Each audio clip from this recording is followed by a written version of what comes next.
ao longo da nossa vida, nós já tivemos que responder a muitas perguntas. Tenho certeza disso.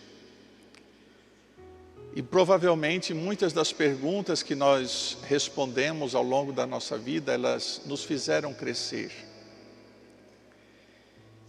É bom lembrar que como cristãos, nós temos algumas perguntas que precisam ser respondidas. Caso contrário, a gente vai viver nesse mundo à toa. Pergunta: quem sou eu? O que eu estou fazendo? Por que eu estou fazendo isso? E talvez a outra tão importante: para quem eu estou fazendo? É por isso que o cristão ele está sempre se perguntando: Senhor, o que queres que eu faça? E as perguntas, elas são importantes porque elas movimentam a nossa vida na direção da conversão. Imagine, por exemplo, a resposta, se em algum momento eu responder por que eu estou aqui, por que eu faço as coisas que eu faço, e eu encontrar o sentido delas no Evangelho. Muito provavelmente algo em minha vida vai mudar. Então as perguntas elas são importantes para a minha conversão, para a minha mudança. Elas me abrem para o futuro, elas ampliam o horizonte da novidade da minha vida. No fundo, todas elas são perguntas em busca do sentido que nós temos para a vida. Essas perguntas, elas falam a respeito da nossa missão no mundo, elas nos ajudam a entender que nós não estamos aqui por acaso, que Deus nos elegeu, nos escolheu, e para cada um de nós Ele tem uma missão, sim. Aliás, é bom lembrar que não somente nós temos perguntas, Deus também tem perguntas.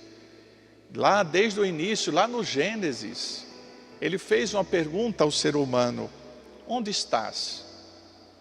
Deus estava nos procurando. Onde estás? E Ele está sempre fazendo perguntas. Jesus, Deus, no meio de nós, usou desse método de fazer perguntas para fazer crescer a fé dos seus discípulos. Jesus é um Deus que pergunta.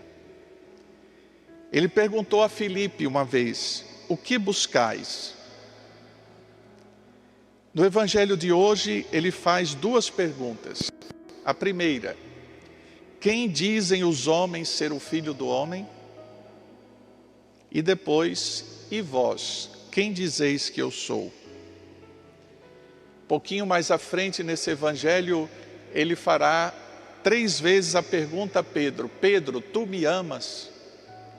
Vejam, Jesus é um Deus que pergunta, que tem perguntas e provavelmente Ele espera as nossas respostas. Naquele momento em que Ele estava já prestes a anunciar a sua paixão, a sua morte, tudo que iria acontecer com Ele, era muito importante perguntar quem Ele era. Porque dessa pergunta, ou melhor, da resposta que os discípulos dariam, dependeria tudo, inclusive se eles estavam com Ele ou não. Jesus, meus irmãos, quando se aproxima com suas perguntas, Ele muitas vezes põe em crise as nossas visões distorcidas, as falsas concepções a respeito dEle.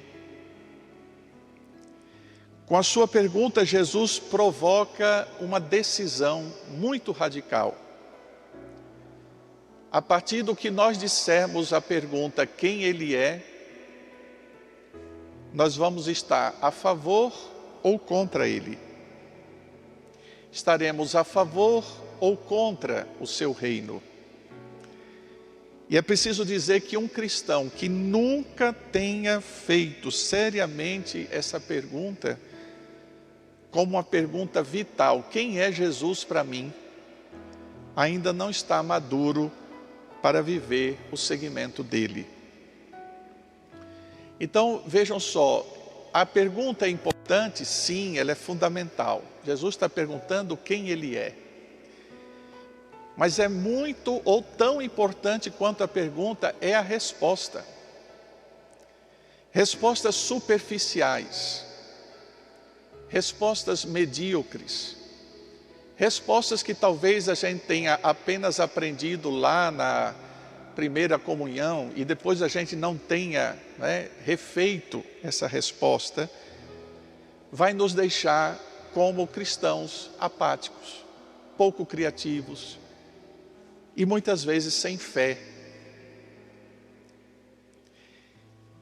Eu não posso responder a pergunta, quem é Jesus para mim, se eu não perguntar ao mesmo tempo, quem sou eu para Jesus? É preciso, antes de mais nada, encontrar-se consigo mesmo. Quem sou eu que me aproximo deste que eu quero descobrir quem é? Quem sou eu? E ter a certeza de que Cristo nos conhece, Ele sabe quem nós somos. Talvez o esforço maior seja nosso em tentar conhecê-lo e saber quem Ele é. Mas vamos a um detalhe importante, antes mesmo de Jesus perguntar o que Ele era para cada um dos discípulos, Ele quis saber o que as pessoas, os homens do tempo, daquele lugar, pensavam a respeito dEle. Se hoje Jesus fizesse essa pergunta, onde é que a gente encontraria a resposta? Nas séries de TV, nas novelas, quando fazem menção a Ele, nos filmes e, sobretudo, nas redes sociais. O que não faltam são páginas, sites, redes sociais falando sobre Jesus, dizendo quem Ele é.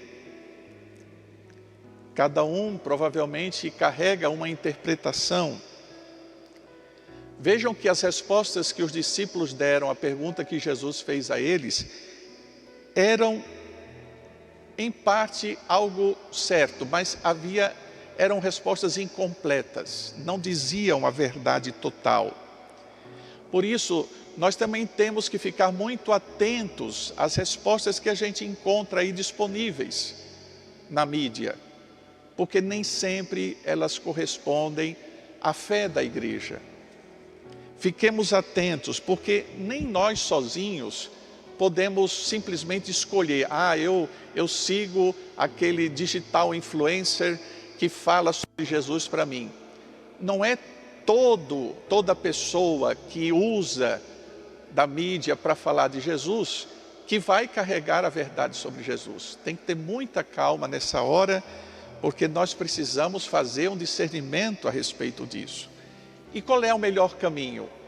Filtrar o que a pessoa está dizendo a partir daquilo que a igreja crê, que a igreja professa e que a igreja ensina.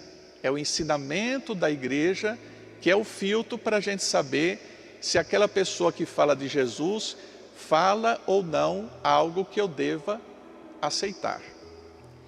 Depois dessa pergunta sobre o que as pessoas pensam, Jesus vai direto ao assunto e à pergunta mais crucial. E vocês?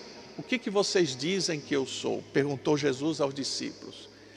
E aí Pedro tomou a frente e, em nome de todos, respondeu essa pergunta numa frase concisa, simples, mas completa. E a resposta de Pedro foi: Tu és o Cristo, o Filho do Deus vivo. Nenhuma resposta é mais completa que essa. Ele estava olhando para Jesus, estava dizendo: Tu és o Cristo, Tu és o esperado de Israel, Tu és o Messias, Tu és aquele em quem nós devemos acreditar, Tu és o Filho do Deus vivo. A partir dessa resposta, todo o restante é secundário.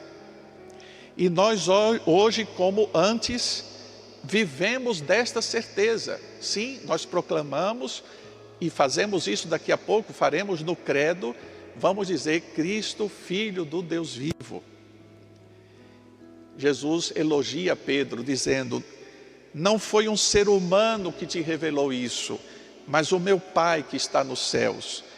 Tudo mais que se diga a partir dessa afirmação é verdadeiro, e tudo que não derivar desta afirmação nós podemos considerar falso. Jesus elogia Pedro porque diz: Pedro, isso que você está dizendo a meu respeito, não foi ninguém que lhe ensinou, foi Deus que inspirou o seu coração. Meus irmãos, hoje Jesus pergunta: e vocês que estão aqui, o que vocês dizem que eu sou? Hoje é o dia de a gente acolher essa pergunta e de nos preocuparmos como estamos dando a resposta. E atenção, a resposta aqui não é somente uma frase, né, teologicamente perfeita, não. Como é que a gente dá a resposta a Jesus sobre a pergunta: quem eu sou para você? É com a vida, é com a vida concreta. É o lugar que Cristo, por exemplo, ocupa na minha vida, nas minhas escolhas, nas minhas decisões. Qual é o lugar dele? A pergunta: quem é Jesus? Não é somente uma resposta que vem da minha inteligência. Essa resposta, ela vem com a minha vida. Por isso, hoje, diante dessas perguntas, como não lembrar das nossas catequistas? E hoje somos muito gratos ao serviço que essas pessoas, né, fizeram em nosso favor. Através de suas perguntas, as catequistas nos obrigaram, digamos assim, a ter uma resposta da nossa consciência, da nossa inteligência, do nosso afeto e do nosso amor a Jesus. Muito obrigado a todas as catequistas que estão agora, as que já se aposentaram, as que estão trabalhando, porque vocês foram fundamentais para que muita gente pudesse conhecer Jesus e a sua verdade. A nossa gratidão a todas as catequistas. Que tal um aplauso para elas nesse dia, a elas dedicado? E vocês, hoje nesta missa, se lembram ainda do nome da sua catequista? Reze por ela. Por fim, eu queria apenas relembrar o que Jesus faz no final do Evangelho de hoje. Ele revela, depois que Simão Pedro diz: tu és o Cristo, Filho de Deus vivo, é a vez de Jesus revelar quem Simão era. E ele disse: Simão, tu és pedra. Tu és pedra da igreja, tu és Pedro. E Jesus toma essa decisão de chamar de pedra da igreja a um homem simples, um pescador, rude de todo jeito. E muito mais, ele vai confiar a Pedro a chave do céu. E se vocês prestaram atenção à primeira leitura de hoje, Jesus faz com Pedro o que Deus fez com Eliaquim, ao fazê-lo administrador da casa de Davi. E agora é Jesus que está entregando a chave da sua casa, que é a igreja, a Pedro. Nessa revelação, meus irmãos, está a missão de Pedro, que foi eleito por Jesus diretamente, e a dos sucessores de Pedro. Qual é o nome atual de Pedro na igreja? Qual é o nome atual de Pedro? Francisco. Francisco é o nome atual de Pedro, que guia a sua igreja sob a ação do Espírito Santo. Nós aceitamos isso como uma revelação de Deus, como algo que o Espírito Santo quis que fosse ele, como quis que fosse Bento XVI, como quis que fosse João Paulo II e assim por diante. E aí a gente precisa dizer uma coisa que às vezes está acontecendo por aí, é muito triste. Ainda que alguém se manifeste contrário ao Papa, ainda que alguém levante uma bandeira de unidade da fé para reprovar o Papa, nós reconhecemos que o poder do inferno nunca prevalecerá contra a igreja que está unida a Pedro. Quem é discípulo de Jesus e membro da igreja deve respeito, deve obediência a Pedro e aos seus sucessores, que agora é Francisco. É triste, mas muito triste, ver em nossos dias alguns que se acham católicos demais proferirem palavras arrogantes àquele que o Espírito Santo escolheu para suceder a Pedro. É bom sempre lembrar, quem deixa a comunhão com Pedro se afasta da comunhão visível com a igreja. E mesmo que eu, por algum motivo, em alguma coisa não concorde com o Papa, eu tenho obrigação de respeitá-lo e de obedecê-lo. E que fique bem claro que esse amor e essa obediência que eu devo ao Papa está fundado no amor a Cristo, que por sua vez escolheu a Pedro e pelo Espírito Santo inspirou a escolha do nosso querido e amado Papa Francisco.